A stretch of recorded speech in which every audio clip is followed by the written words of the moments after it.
Nous allons donc commencer ce séminaire aujourd'hui. Dans le thème, comme vous le savez, est le suivant. L'impact de la famille dans la destinée. L'impact de la famille dans la destinée. Alors, je vais vous soumettre le plan que le Seigneur a imprimé dans notre cœur. Notre séminaire va tourner autour de 4 chapitres. Dans le premier chapitre, nous parlerons de l'introduction, une introduction générale. Et dans ce premier chapitre, nous allons donner une orientation, un sens à ce séminaire. Nous allons parler des raisons d'être de ce séminaire. Pourquoi ce séminaire? Ainsi, nous donnerons quelques objectifs que nous allons tenter de poursuivre ensemble avec vous durant cette semaine. Et je prie que par la grâce de Dieu, que nous puissions atteindre nos objectifs. Mais surtout que Dieu puisse atteindre ses objectifs à lui. Et que le Seigneur nous fasse connaître sa pensée, sa compréhension, son entendement sur la famille. Mais aussi, dans ce premier chapitre, nous allons cibler les individus à qui nous allons nous adresser. Alors vous allez remarquer que certains seront ciblés au plus haut point.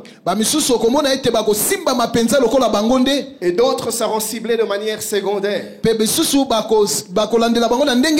Pourquoi? Parce que peut-être maintenant certaines choses que je serai en train de dire n'auront pas vraiment de sens ni d'importance pour vous. Bien entendu, je parle de plus jeunes. Notés et enregistrés. Parce que dans quelques mois, dans quelques années à venir, ces choses vont vous servir de manière très efficace.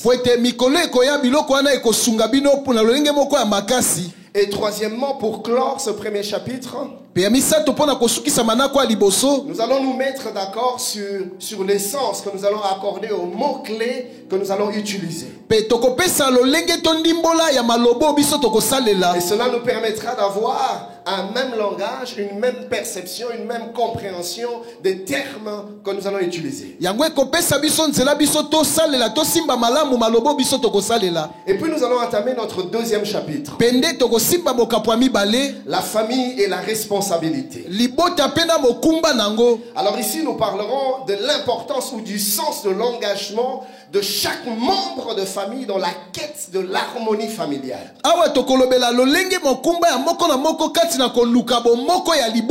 Nous parlerons de l'implication des uns et des autres au niveau de nos familles dans le succès ou dans l'harmonie dans nos maisons.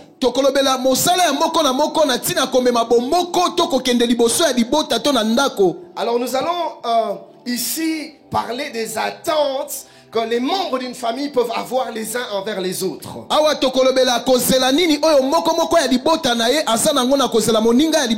Car laissez-moi vous dire que dans une maison, dans une famille, chaque membre a des choses à attendre des autres et il a des choses à donner à d'autres.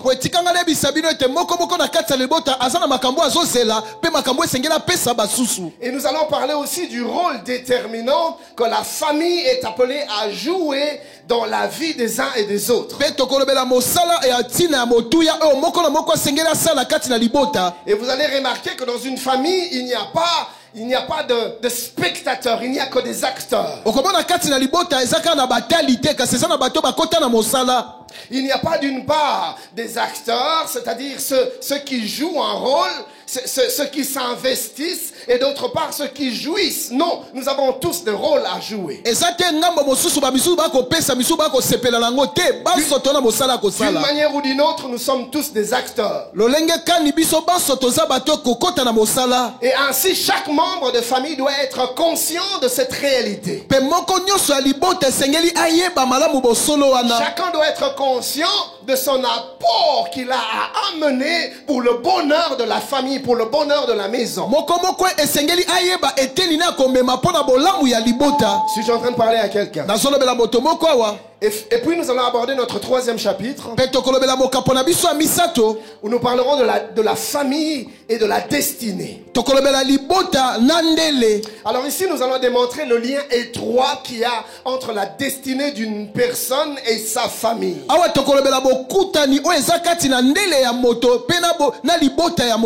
Il y a un lien que l'on ne peut ignorer. Entre d'une part le devenir d'une personne et d'autre part les préalables familiaux.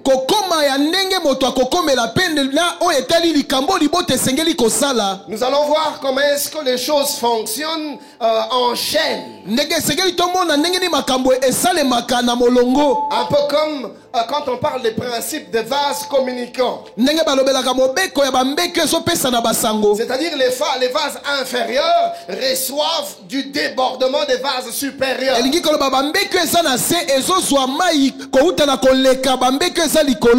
C'est-à-dire comment est-ce que le mari sera en train de subir sa femme, la femme sera en train de subir le mari, les enfants seront en train de subir les parents seront en train de subir les enfants et tout s'enchaîne.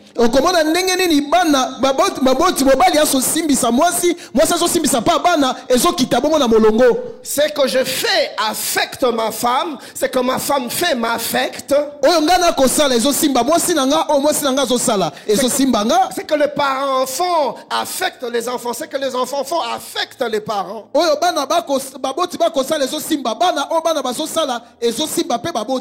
Et toutes ces choses seront plutôt articulées autour de deux grands points dans ce chapitre. Donc, dans ce chapitre, il y aura un point où je parlerai de l'impact de l'état relationnel de conjoint dans la destinée. Et deuxièmement, je parlerai aussi de comment est-ce que nous pouvons arriver à influencer positivement la destinée de nos enfants.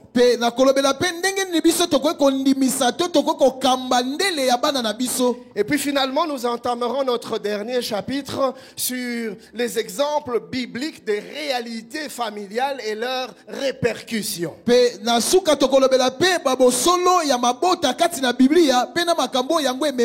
Et nous allons nous inspirer de quelques personnages. J'en ai pris 3, quelques personnages bibliques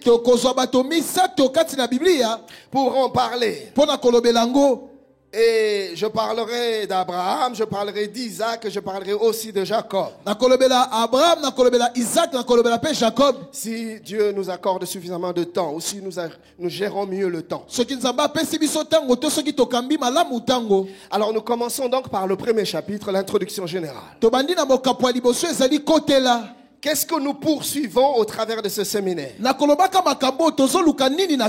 Bien-aimés, nous voulons plutôt nous amener à comprendre le but de la famille selon l'entendement de Dieu. Comment est-ce que Dieu perçoit la famille? Et qu'est-ce que Dieu attend d'une famille ou des familles? Bien-aimés, nous devons savoir que ce n'est pas en vain que nous nous sommes retrouvés dans des familles dans lesquelles nous sommes. Ce n'est pas le fait du hasard. Alors il y a deux choses que chacun de nous doit impérativement discerner. Premièrement, nous devons discerner la pensée de Dieu pour notre famille en ce qui nous concerne. Donc tu dois être capable de comprendre la pensée de Dieu pour ta famille en ce qui te concerne. Quel est l'apport de ta famille dans ta vie? Quel est le rôle de ta famille dans ta vie? Et ta famille peut en être consciente ou pas. Car c'est Dieu qui se sert des membres de nos familles afin d'accomplir sa pensée ou sa volonté dans nos vies.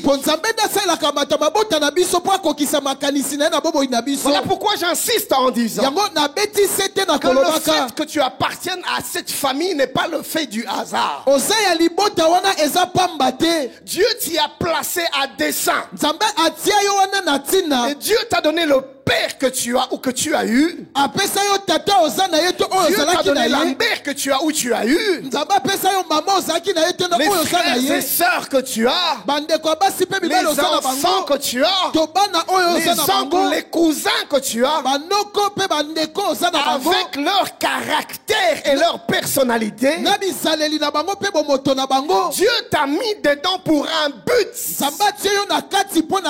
Et c'est en vue de ta destinée. Là où le Seigneur est en train de te conduire, là où le Seigneur est en train de t'amener, il y a un certain nombre de choses qu'il doit placer en toi et d'autres qu'il doit retirer de toi. Et il t'a placé dans cet environnement familial afin de faire en toi ce travail.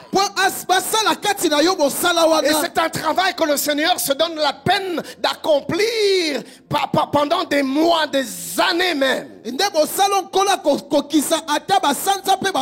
Depuis ta tendre enfance, Dieu a commencé à faire ce travail-là. Je voudrais dire à quelqu'un ce soir, les choses que tu as vécues ou que tu vis dans ta famille, Dieu les fait parce qu'il te prépare à quelque chose, il t'emmène quelque part. Des blessures que tu as connues, des déceptions que tu as connues, des chagrins que tu as connus. Bien-aimé, Dieu était derrière. Même les bonheurs que tu as connus, les merveilles que tu as connues, les expériences merveilleuses que tu as connues dans ta famille ou même que tu connais dans ta famille. Je suis venu te dire ce soir que Dieu est derrière et il t'a placé là justement pour que tu passes par ces choses-là. Car dans la pensée de Dieu, ta famille a un rôle à jouer dans ta destinée. Et nous devons comprendre cela. Pourquoi c'est important de le comprendre? Ça te permettra d'arrêter de maudire ta famille et ses membres. Ça te permettra d'arrêter de haïr ton père ou ta mère ou tes oncles ou tes frères. Parce que Dieu le fait à dessein. Et le Seigneur sait que tu n'aurais pas été dans cette famille-là. Il y a des choses qu'il place en toi ou qu'il va placer en toi. Tu ne les aurais pas eues. Donc j'étais en train de dire que nous devons tous discerner la pensée de Dieu au travers de nos familles en ce qui nous concerne. Ça c'est un aspect. Mais l'autre aspect, c'est que nous devons être aussi capables de discerner la pensée de Dieu pour nous, en ce qui concerne nos familles. Dans le premier cas, c'est ce que Dieu fait au travers de la famille en nous. Mais dans ce second cas, c'est ce que Dieu veut faire par nous pour notre famille. Chacun de nous a un rôle à jouer dans sa famille. Dieu attend que tu joues ta partition. Dieu t'a placé dans ta famille pour ta destinée. Et ce que Dieu a placé en toi, c'est pour les bénéfices de ta famille, pour la destinée de ta famille, pour l'avancement de ta famille. Il y a un mal que nous devons éradiquer de notre système de pensée. Plusieurs, quand ils sont venus dans le Seigneur, ils se sont déconnectés de leur famille. Ils se sont déconnectés de leurs parents. Ils se sont déconnectés de la famille élargie. Pourquoi? Parce qu'on nous a dit que la famille rime avec la sorcellerie. Bien aimé, cette pensée ne vient pas de Dieu. Car la famille est une création divine. Et comme on le verra un peu plus loin, tout ce que Dieu fait est bon. Et nous devons discerner ce que Dieu attend de nous pour l'intérêt, le bénéfice de nos familles. Car il y a quelque chose que tu dois faire pour que quelqu'un dans ta famille bénisse l'Éternel. Dieu t'a placé là où tu es parce qu'il a décidé de passer par toi pour quelqu'un dans ta famille. Mais on nous a tourné rien que vers l'église, rien que les frères de la foi. Et il y en a plusieurs qui sont plus portés vers les frères dans la foi que vers les frères de sang. Bien aimé, ça ce n'est pas de Dieu. Je prie que cet esprit soit ôté du milieu de nous dans le nom de Jésus. Suis-je en train de parler à quelqu'un? La Bible déclare que celui qui ne prend pas soin de ceux de sa famille est pire qu'un infidèle. Il a renié la foi. Tu as un rôle à jouer dans la destinée de ta famille. Car Dieu fait toutes choses pour un but. Le sage nous le dit dans Proverbe 16, 4 plutôt. L'Éternel a tout fait pour un but. Suis-je en train de parler à quelqu'un? Et si vous lisez Apocalypse 4, 11, j'ai aimé ce passage. Écoutez ce que la Bible dit. Tu es digne, notre Seigneur et notre Dieu, de recevoir la gloire et l'honneur et la puissance. Écoutez ça. Car tu as créé toutes choses et c'est par ta volonté qu'elles existent et qu'elles ont été créées.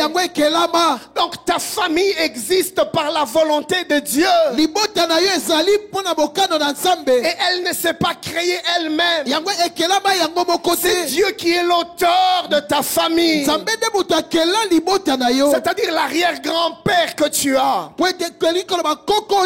qui a donné naissance à ton grand-père, qui a donné naissance à ton père, qui a donné naissance à tes frères, qui t'a donné naissance. Tout ce cheminement-là est une création de Dieu. C'est sa volonté que ton père ait été ton père, que ton grand-père ait été le père de ton père, et que ton arrière-grand-père soit le père du grand-père de ton grand-père. Ça vient de Dieu. Ce n'est pas le fait du hasard. Écoutez mes amis, il y a un piège dans l'occidentalisation. Aujourd'hui, l'Occident est en train de briser la cellule familiale. La civilisation est en train de briser la pensée de Dieu sur la famille. famille.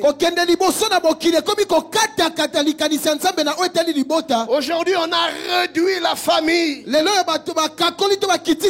Au père, à la mère et aux enfants, point barre. Et c'est en train d'aller plus loin. Et aujourd'hui, chacun pour soi. Les enfants n'ont plus de place pour leur propre père. On va en parler. Le diable est en train de faire un travail. Parce qu'il sait que si la famille est forte, les individus seront stables. Et la société également sera stable. Et même l'église sera forte. Lisez l'histoire de l'église. Dans l'église primitive, Dieu se choisissait des familles pour établir des églises locales. Parce que notre Dieu est un Dieu de famille. Au travers de la famille, Dieu veut que nous puissions apprendre à vivre la grande famille d'enfants de Dieu. Donc lui est le Père. Écoutez mes amis, si tu ne sais pas vivre dans ta famille, tu ne sauras pas non plus vivre dans l'église. Si tu n'as pas appris à aimer ton père, ta mère, tu auras du mal à te soumettre à Dieu. Suis-je en train de parler à quelqu'un? Voilà pourquoi nous avons dans l'église tellement des hommes et des femmes remplis de rancœur et d'amertume, qui ne savent pas vivre les uns à côté des autres. Pourquoi? Parce que le diable a commencé ce travail de destruction depuis la famille. Et ça te poursuit à l'église. Ça te poursuit même dans ton lieu de travail. Tu ne sais pas développer des relations amicales avec des gens. Tu es un homme belliqueux, irascible, intolérant. Pourquoi? Parce que ta famille a été brisée. Et c'est ce que tu reproduis partout où tu passes. Mais celui qui a grandi dans une famille stable et équilibrée, c'est un homme émotionnellement stable, psychologiquement stable, et même spirituellement stable. J'ai vu des gens qui ont du mal à s'approcher de Dieu dans l'assurance et dans la confiance.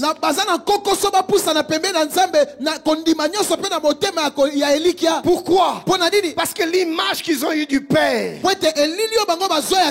remplie de déceptions, remplie de blessures, pour eux, le Père, c'est un bourreau. Ils n'ont jamais reçu d'affection. Ils ont du mal à comprendre Dieu Père et Dieu Amour. Il y en a qui ne peuvent pas appeler Dieu Papa. Quand ils le font par des lèvres. Mais dans leur cœur, Dieu n'est pas Papa. C'est pas qu'ils ne veulent pas, mais ils n'ont jamais vécu c'est quoi être un père. Il y a des gens qui vous voient Dieu. Oh Dieu, je vous adore, je vous loue. Pourquoi? Parce qu'il vous voit son père. Comment tu peux vous voyer ton père? Cela est un signe qu'il y a des écarts qui se sont créés entre toi et ton père. Mais ce n'est pas de ta faute. C'est l'environnement dans lequel tu as vécu. Et ça t'a poursuivi même dans les choses de l'esprit. Quand tu penses à Dieu, ton cœur se met à battre. Parce que très vite, C'est l'image de ce père qui juge et qui frappe. Voilà pourquoi tu es constamment culpabilisé. Parce que pour toi le père, c'est celui qui frappe, c'est celui qui châtie, c'est celui qui punit. C'est la seule image du père que tu as. Et cela te dérange dans ta relation, dans ta communion avec Dieu. Que des hommes, que des femmes qui ne savent pas vivre une vie de couple épanouie. Pourquoi? Dans la famille, on ne lui avait jamais appris à aimer. Bien aimé, il y a des enfants qui ne savent pas faire les hags. Les câlins. Il y a des enfants qui ne savent pas faire des câlins. Et c'est normal qu'en grandissant, il ne soit pas affectueux envers sa femme. C'est normal qu'elle ne soit pas affectueuse avec son mari. Tu ne supportes pas que ta femme te prenne la main. Tu ne supportes pas que ton mari t'étreigne. Pourquoi? Tu n'es pas habitué à ces choses-là. Tu as grandi dans un environnement matin, midi, soir.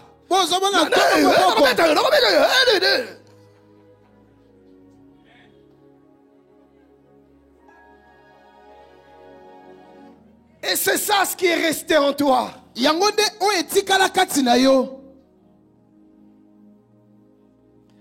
La famille, c'est quelque chose de merveilleux que Dieu nous a donné. Et au travers de ce séminaire, nous voulons restaurer l'image de la famille selon la pensée de Dieu.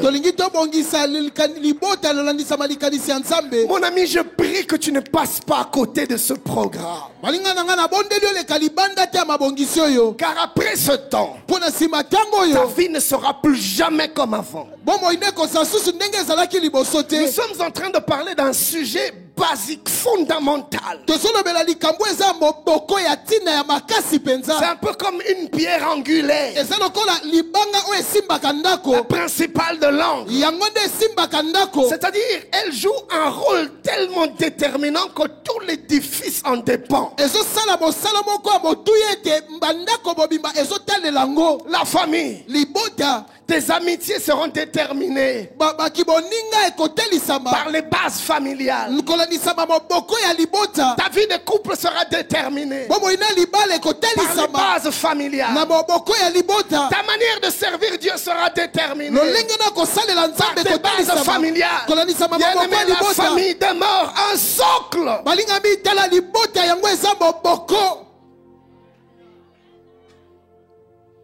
Je prie que Dieu restaure nos familles.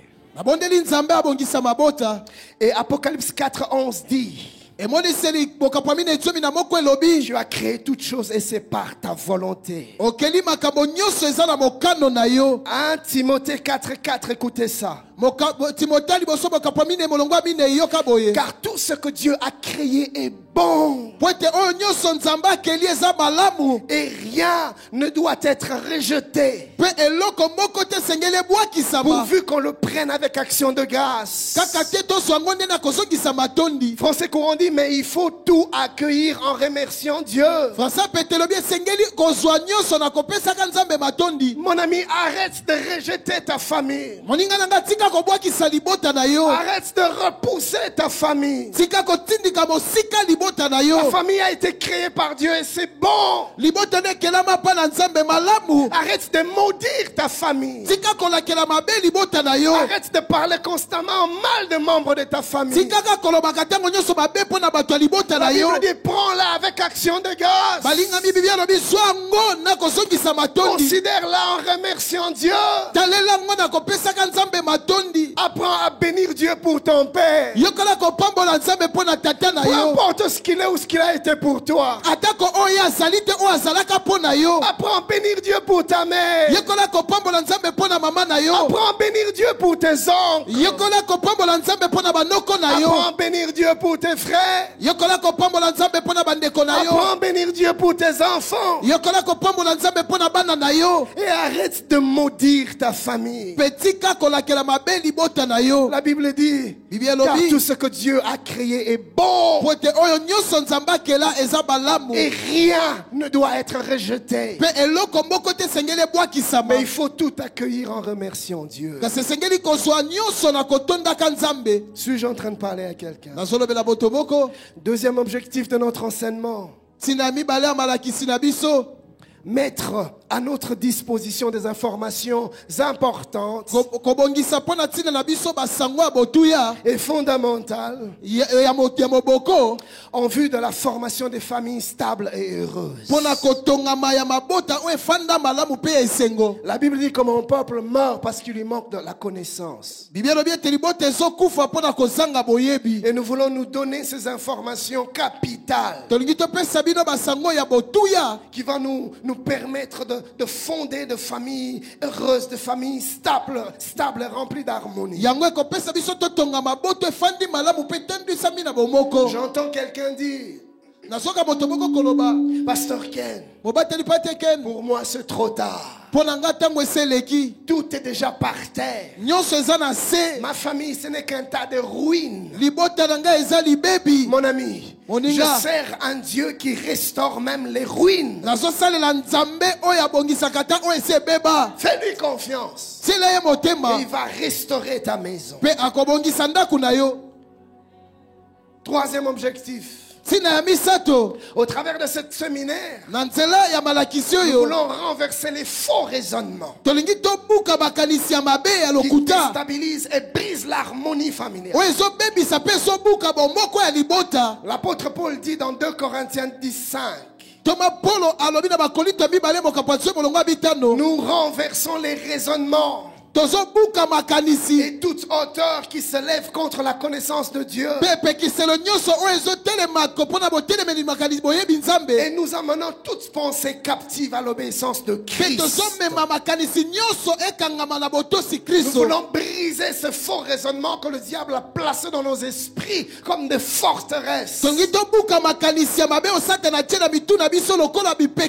À chaque fois que les parents deviennent âgés,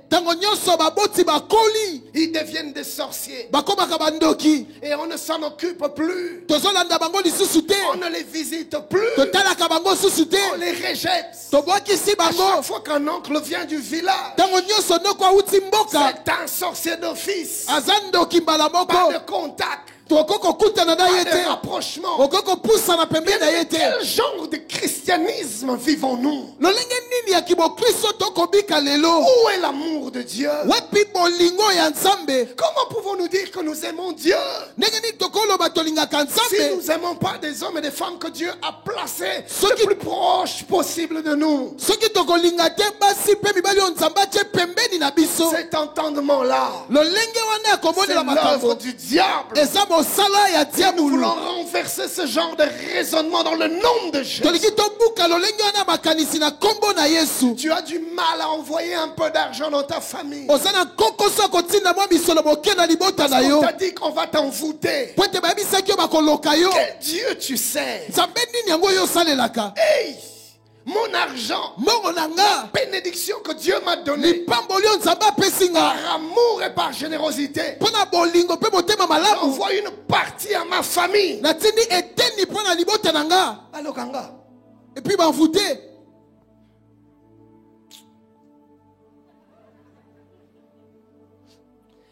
Jérémie 1:10, la Bible déclare, regarde, je t'établis aujourd'hui sur les nations et sur les royaumes. Tu peux dire sur les familles. Pour que tu arraches et que tu abattes.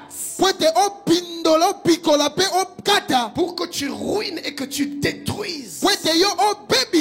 Pour que tu bâtisses et que tu plantes. C'est ce que nous allons faire pendant cette semaine. Si tu es d'accord avec moi, dis Amen.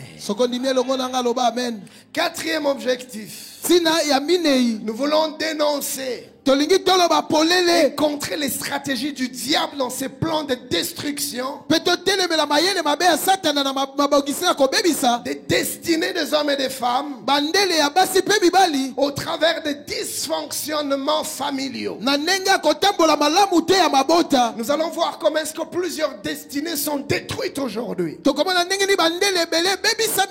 Mais le diable est passé par la famille. Le diable est passé par les parents. Le diable est passé par les oncles. Plusieurs sont en train de pleurer aujourd'hui à cause justement de mauvais fonctionnement de la vie familiale. Et ils ne sont pas ceux qui devaient être dans la pensée de Dieu.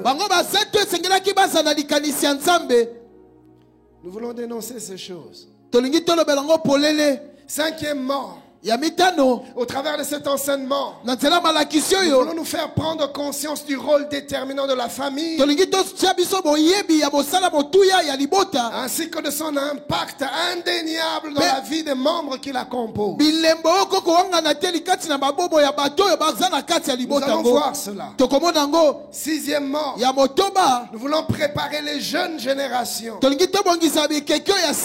et ainsi leur éviter de commettre les mêmes erreurs que les générations passées.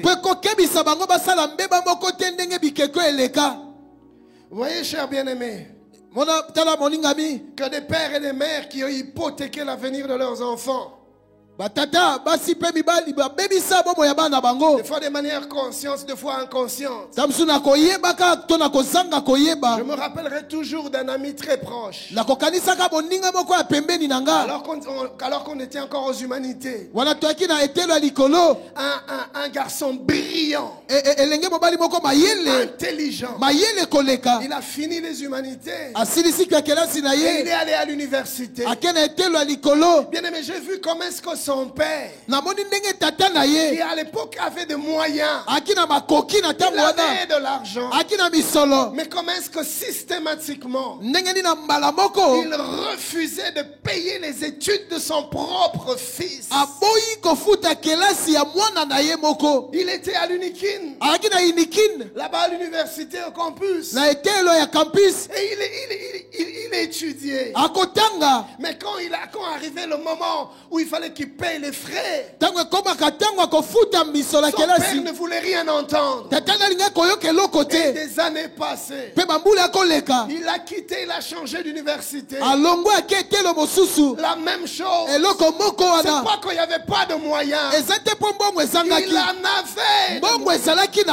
Mais il refusait volontairement, délibérément, de payer les études de son propre. Je ne parle pas d'un cousin, je ne parle pas d'un neveu, son propre fils. Et il voyait devant ses yeux comment est-ce que les années passaient. Comment est-ce que les enfants, les cadets qu'il avait laissés de promotion bien loin de lui, il les dépassait et il terminait les études. Aujourd'hui, je vous parle, plusieurs années plus tard, sans diplôme universitaire, et il a du mal à trouver un bon boulot. Je le vois encore en train de me dire comment est-ce qu'il était prêt à tout faire, n'importe quel boulot, pourvu qu'il gagne un peu d'argent. Mais un garçon brillant, une destinée gâchée. Il aurait pu être autrement dans cette société. Mais son père a gâché sa destinée. Je bénis le Seigneur, parce qu'avec Dieu, rien n'est perdu. Je voudrais dire à quelqu'un ce soir, peu importe ce que tu as vécu dans ta famille, avec Dieu, puisque tu es encore vivant, il y a encore de l'espoir. Il peut toujours faire quelque chose avec toi. Ne sombre pas dans le désespoir. Ce que ton Père charnel n'a pas su faire, ton Père céleste peut le faire. Fais-lui confiance et tu ne seras pas confondu. Suis-je en train de parler à quelqu'un? Oui. Que des conjoints qui ont littéralement bousillé la destinée des épouses ou des époux que Dieu avait placés à leur côté.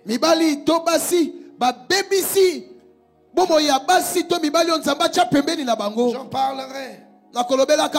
J'en parlerai. Des femmes qui sont devenues malheureuses aujourd'hui, mais pourtant brillantes, plein de capacités, mais elle s'est connectée à un homme qui l'a écrasé. Il ne lui laissait pas le temps d'avancer dans ses études, dans ses projets, dans ses ambitions.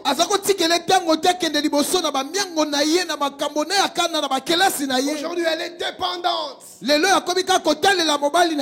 C'est pas qu'elle l'a voulu, mais son mari l'a écrasé. Je prie que Dieu nous donne des hommes qui vont booster la destinée de leurs femmes, qui vont les propulser. Ce genre d'homme qui écrase leurs femmes. Mon ami, tu dois savoir une chose, que ta propre destinée et celle de ses enfants sont étroitement rattachées à la destinée de ta femme. On en parlera. On en parlera. Que des enfants qui ont précipité leurs parents à la mort. Je pensais justement aux AVC. Fauteuil à gaga, pasteur. Mais oui. Des parents qui ont fait des crises cardiaques à cause des enfants insupportables, des enfants inconscients. Le père était prêt à tout, à vendre même ses voitures pour lui offrir de meilleures études. Il l'a envoyé en Europe, mais tous ses comptes en banque ont été épuisés. Mais l'enfant inconscient, les parents envoyaient de l'argent à Bruxelles ou à Cape Town ou je ne sais pas moi où. Il faisait la fête, il sortait, il buvait et il n'a rien fait de sa vie. Inconscient, irresponsable. Je voulais dire à un jeune ce soir, saisis l'opportunité que Dieu te donne au travers des parents qui peuvent soutenir tes études. Tu as un diplôme de graduat. Je suis fatigué d'étudier. Insensé. Tu as les parents qui peuvent te payer les études. Profites-en. Fais ta licence. Fais le master. Fais le PhD. Va plus loin possible. Je vais te dire, mon ami, dans cette ville de Kinshasa, il y a des jeunes qui pleurent. Nous vont dans nos bureaux tous les jours. Tu ne peux pas m'aider dans mes études. Je ne sais pas comment payer mes études. Ils sont nombreux, mon ami. Alors ne sois pas insensé, car l'opportunité que Dieu te donne aujourd'hui, tu ne l'auras pas toujours. Ne bousille pas ta destinée.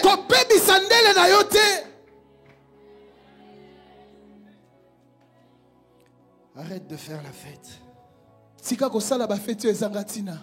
Arrête de blaguer avec ton avenir. Mon ami, il n'est pas trop tard pour te ressaisir. Oui. La Bible parlant du fils prodigue dit ceci. Il Résolut en il est revenu à lui en lui-même. C'est possible que tu t'arrêtes et que tu reviennes sur tes pas. C'est possible que tu reviennes aux bons sentiments. Pendant que c'est encore possible, fais de bons choix. Demain, tu risques de devenir un philosophe. Tu deviendras un bon conseiller. Et pour toi, tu auras passé les années inutilement. Nous voulons préparer les jeunes générations et ainsi leur éviter de commettre les mêmes erreurs que les générations passées.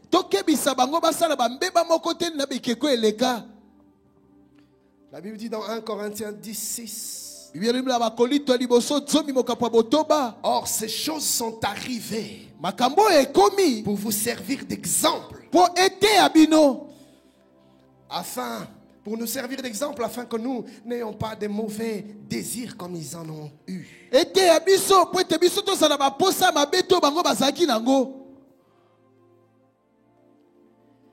À qui ce message est adressé, ce séminaire est adressé?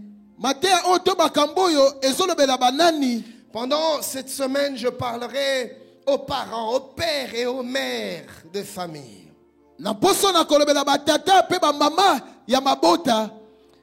Aux parents actuels et même aux parents en devenir. À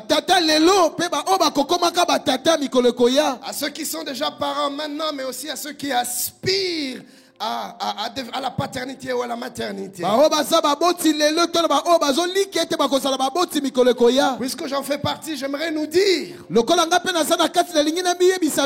plusieurs destinées sont entre nos mains. Bien aimé, c'est le temps pour nous de prendre conscience et d'arrêter de vivre de manière irresponsable. Arrête de courir derrière ces jeunes filles. Tes enfants ont besoin de toi.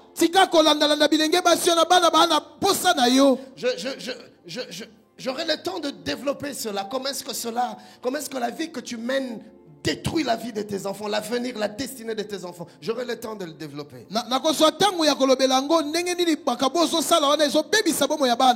Dieu nous donne l'opportunité d'impacter ces jeunes vies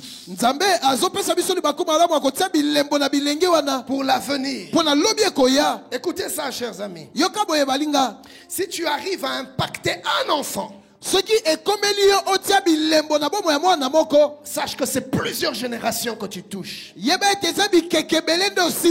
Car derrière chaque enfant, il y a des générations. Aussi nombreux que nous sommes sur cette terre. Combien de milliards d'habitants parle-t-on sur la terre? 7 ou 8 milliards si je ne m'abuse. Savez-vous que nous sommes tous sortis d'un seul homme?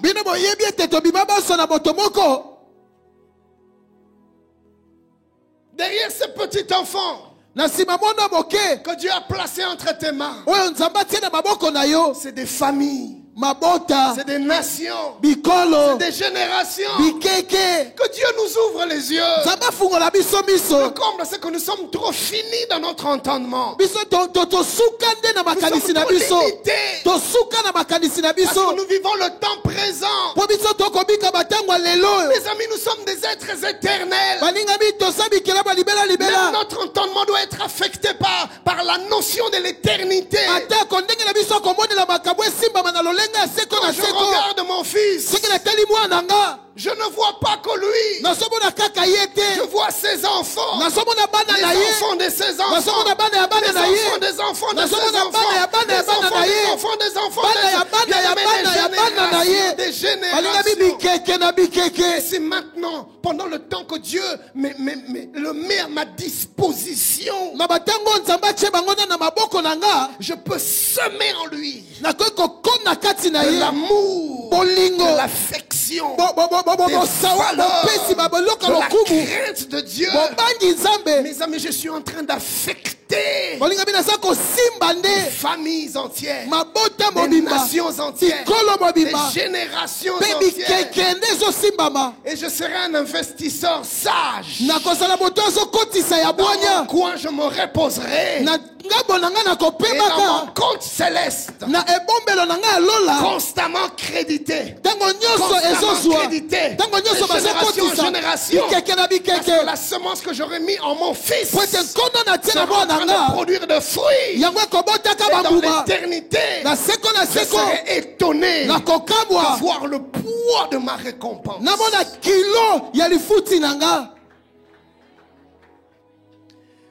Le monde a connu un fou, Adolf Hitler. Un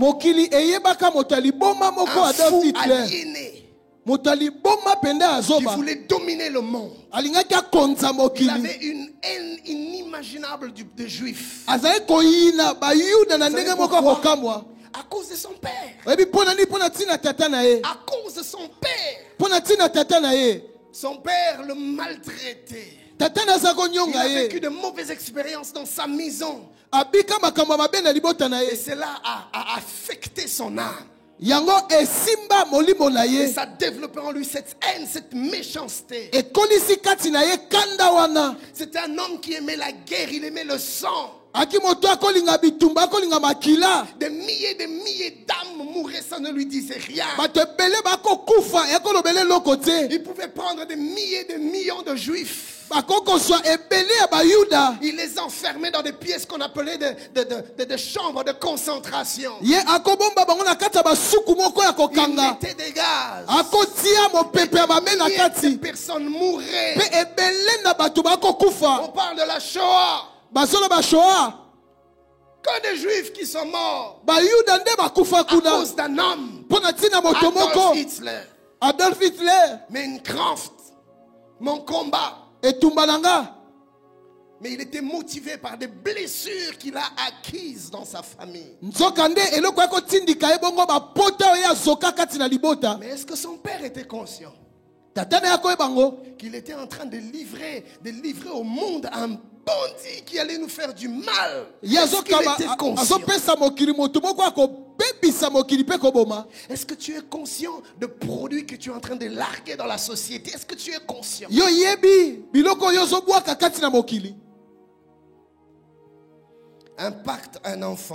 Impacter un enfant plutôt. C'est impacter une génération. Aujourd'hui, nous avons des chefs d'État dans certains pays, dans certaines nations, qui ont refusé de vivre pour eux-mêmes. Des hommes comme Nelson Mandela. Où est venu ce bon cœur? Je me demande, fouillons dans sa vie et nous verrons les traces d'une manière ou d'une autre de la cellule familiale. Si je suis en train de parler à quelqu'un, mon ami, fais du bien au monde en faisant du bien à tes enfants. Aime tes enfants. Entoure-les d'amour, d'affection. Donne-leur du temps. Fais-leur du bien. Investis en eux. Tu béniras le monde. Tu béniras l'église. Tu béniras des milliers. Et cela sera accrédité dans ton compte pour l'éternité. Impacter un enfant, c'est impacter une génération. Mais je voudrais parler aussi au travers de ces séminaires aux hommes et aux femmes mariés, présents et futurs. Oui, bien-aimés. Je voudrais nous dire, puisque j'en fais partie aussi, que chacun a un rôle déterminant dans la destinée de son conjoint. Sachez ceci. Vous pouvez être soit un accélérateur ou soit un ralentisseur de la destinée de votre conjoint. okokosala oya kosala ekende mbango ndele ya molongani na yo to okende sango malembe. Il y a toute une section ezana makambo ebele où je veux parler de ces choses. motole moko ona kolobela makambo yo. Comment est-ce que tu peux changer l'avenir de ton mari? ndenge ni okoko bongola lobi ekoya mobali na Comment yo. est-ce que tu peux changer la destinée de ta femme? ndenge ni okoko bongola ndele ya mwasi na yo. Et je prie que nos mariages ne deviennent pas des cimetières de destinée, mais des boosters de na destinée. bondeli ete mabala na biso ezala kunda te ya balobi ekoya kasi oyo ekotindika nde lobi ekoya. Et je parlerai aussi aux enfants, nakolobela pe bana aux fils et aux filles. pe bana basi pe mibali. Et ici, quand je parle des enfants, je ne parle pas des enfants en âge awa nasolobela bana na oyo etali bambula te seulement, kaka, mais je parle de toute personne née de l'union entre un homme et une femme. Peu importe ton âge, tu es l'enfant de quelqu'un. awa nasolobela moto ya botama na bokutani ya mwasi na mobali ata mbula na yo nasolobela yo. Et nous devons savoir esengeli toyeba du reste que plus nous grandissons, mingi tokokola plus nos parents biologiques vieillissent, mingi baboti oyo babota biso na mosuni et plus bazokola nous avons une responsabilité à leur égard. pe mingi pe tokomi na mokumba mpo na bango. Ne faisons pas comme les voisins. tosala lokwa ndeko apembeli te. Quand les parents vieillissent, ntango baboti bakoli ils vont les jeter, oui, je vais dire ça comme ça. Ils vont les jeter dans des hommes de vieillards. bake kotika bango esika bapaka bafandaka Et ils les oublient. pe babosani bango. Ils viennent le voir peut-être une fois l'an. bakotala bango mbala moko na Ou mbula même une fois toutes les 5 ans. Tous to les 5 mbala ans. moko na nsima bavula mitano Où ils écrivent une lettre. to bakomi mokanda. Et ils mettent en place un système. Chaque fin du mois, il y a un 200 €, il y a un 300 $ qui part aux hommes de vieillards. bango babongisa te na nsima suka sanza 200 to 300 ekendaka Plus de kuna. relation avec sa mère. kasi boyokani eza su te na mama na ye. Plus de relation avec son père. boyokani eza su te na mama na ye. Mon ami, celle qui t'a porté pendant 9 mois. olinga na nga oyo amema yo basanza libwa. Celle qui t'a nourri.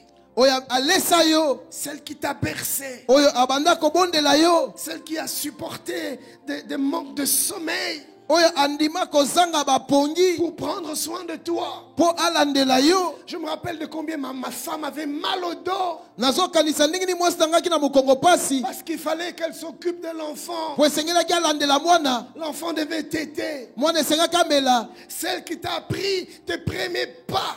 oyo ayekolisa yo etamboli ya liboso. Quand tu tombais, ntango akokweya elle ne se fatiguait pas. akolemba te. Elle prenait ta main, akosa loboko na elle yo. te relevait, atelemisi yo. elle reculait, azongi nsima. elle te voyait marcher. azomona Elle kotambola. se réjouissait akosepela. de voir comment tu progressais. komona ndenge ozokende liboso. Celle qui t'a appris à prononcer tes premiers mots. oyo ayekolisa koloba maloba liboso bomoi na yo. Elle te corrigeait. aki kobongisa Elle ne yo. se moquait pas de toi. akotyola yo Elle ne te. se décourageait pas. mpe akolemba te.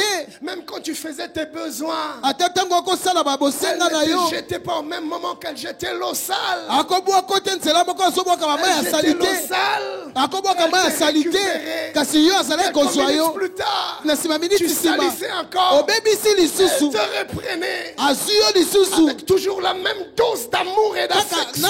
na epimelo moko na bolingo. Je parle pas de 9 mois de grossesse, nazolobela basanza libwa te azemi. que des malaises, bapasi que des maladies. bokono. Pendant 9 mois, basanza je ne libwa. parle pas de la douleur d'enfantement, nalobela te mpasi ya kobota. des fausses contractions. koyoka baposa ya kobota ya lukuta. Retenez akomikanga pour que tu ne sortes pas avant le temps. mpo yo bima te liboso na ntango. Quand les contractions sont venues, ntango kokoyoka mpasi ya kobota c'était ye. le temps, ekomi ntango épuisé. alembi. Mais elle faisait appel à ses dernières forces akosala mbela na bokasi na pour suka pousser mpo na et atindika te donner la vie. apeso bomoi. Et aujourd'hui, lelo c'est celle-là même oyo wana kaka que tu rejettes, obwakisi. que tu traites d'idiote. ozomona ye zoba. C'est celle-là même oyo wana kaka que tu traites d'emmerdeuse. ozomona moto ya mitungisi. Mon ami, moninga est-ce que tu as un peu de sagesse? natuna ozata na bwanya moke. Est-ce que tu as un peu de sagesse? ozata na bwanya moke. Celle-là oyo wana qui a sacrifié sa vie oyo akaba bomoi na ye pour toi. mpo na yo. Aujourd'hui que tu es devenu quelqu'un, Lelo okomi moto, tu oublies ta mère, obosani mama na yo, tu oublies ton père. obosani pe tata na yo. Sache Yeba que ce qu'un homme aura semé, oyo moto alona il le moissonnera. akobukaka Ce yango. que tu fais pour ta mère, Oyo ozosala mpo na mama na yo, ce que tu fais pour ton père, oyo ozosala mpo na tata na yo, tes enfants bana na yo le feront pour toi. bakosala yango mpe mpo na yo. Alors avant que ce temps n'arrive, Yambo ntango yango ekoma où tu regretteras les années passées, si j'avais su, oyo kokanisaka bambula eleka soki nayebaki, tu peux décider d'agir autrement aujourd'hui. okoki kozwa ekateli osala ndenge mosusu Je lelo. parlerai donc aux fils et aux filles Nakolobela bana basi mpe mibali pour leur dire mpo na koyebisa bango que la destinée, ndele que notre destinée, ndele na biso, que la destinée de nos conjoints, ndele ya bazalani na biso, que la destinée de nos enfants, mpe ndele ya bana na biso, d'une manière ou d'une autre, lolenge ekani songolo passe par nos mains, ekoleka na maboko na biso, passe par la famille. ekoleka na libota. Prions pour ce séminaire. Tobondela mpo na likindo oyo, Qu'un shift se fasse dans nos familles. makambo ebongwana na libota na biso. On se retrouve demain. Tokutani lobi. Que Dieu vous bénisse. Zamba pambola.